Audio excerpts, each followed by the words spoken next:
Depuis que nous sommes enfants, nous avons déjà tous attrapé un certain nombre de virus comme la varicelle ou bien la grippe, et même s'ils vous ont fait passer une mauvaise semaine, cela n'a rien à voir avec les virus que je vais vous présenter. Alors voici les 5 virus les plus violents et les plus dangereux pour l'homme.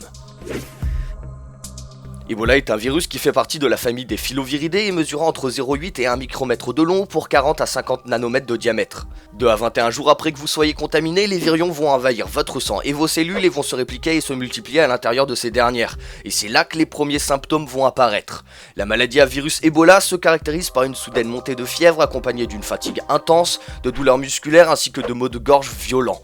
Débute ensuite une diarrhée souvent sanglante, des vomissements, des éruptions cutanées ainsi que des signes d'insuffisance rénale et hépatique.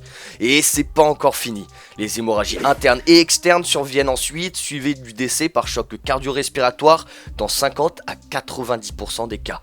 En fait, le virus Ebola sature tous les organes et les tissus en formant des milliers de caillots sanguins qui vont bloquer l'arrivée de sang dans les différents organes et donc l'arrivée d'oxygène. Et c'est donc ça qui est responsable de presque tous les symptômes.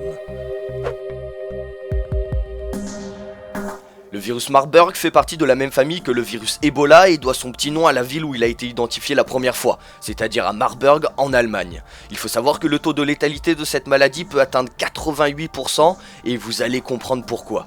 La maladie provoquée par le virus Marburg s'installe brutalement avec une fièvre élevée, de forts maux de tête et un état de malaise sévère. Au bout du 3e jour peut s'installer une diarrhée accrue, des douleurs et des crampes abdominales violentes ainsi que des nausées et des vomissements. On décrit souvent les patients à ce stade comme ayant l'aspect de fantômes avec des yeux profondément enfoncés, un visage inexpressif et une léthargie extrême. C'est au bout de 5 à 7 jours que les hémorragies sévères entrent en jeu et le décès intervient 8 à 9 jours après l'apparition des premiers symptômes. Heureusement pour nous, il n'y a pas eu de cas recensés depuis 2005 et j'espère que ça va continuer ainsi, vu la contagiosité de ce virus. Un hantavirus est un virus présent dans l'urine, la salive ou les excréments de la souris sylvestre et de certains autres rongeurs sauvages et peut se transmettre malencontreusement à l'homme en inhalant des gouttelettes de salive ou d'urine en suspension dans l'air.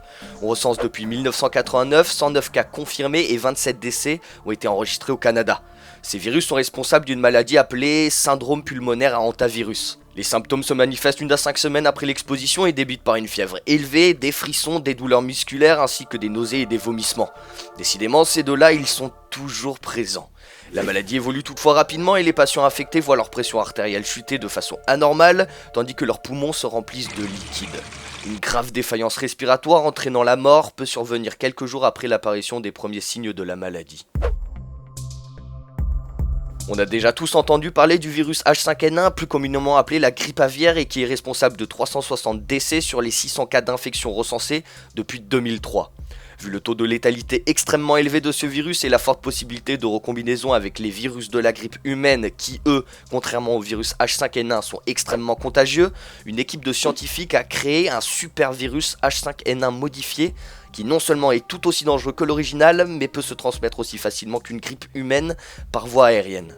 On estime que si ce virus se retrouve entre de mauvaises mains, il pourrait éradiquer la moitié de la population mondiale. Heureusement pour nous, il se trouve entre les mains des meilleurs chercheurs en virologie et pourrait justement empêcher une épidémie comme celle de la grippe espagnole en 1918 qui a tué entre 50 et 100 millions de personnes.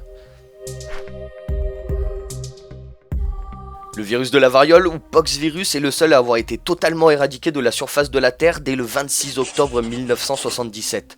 Il existe plusieurs types de variole et la plus violente est la variole hémorragique responsable de 97 décès sur 100 cas. Les symptômes apparaissent en moyenne 10 à 14 jours après la contamination et débutent par une fièvre, des frissons, des maux de tête ainsi que des nausées et des vomissements. Puis s'ensuit une éruption cutanée caractérisée par des taches rouges sur la peau, devenant des vésicules, puis des pustules, avant de former une croûte. L'étendue en est variable et plus l'éruption est grande, plus la maladie est grave. A l'époque, le virus de la variole tuait en moyenne 1 personne sur 4 et quand elle ne tuait pas, elle laissait souvent un visage grêlé, marqué à vie.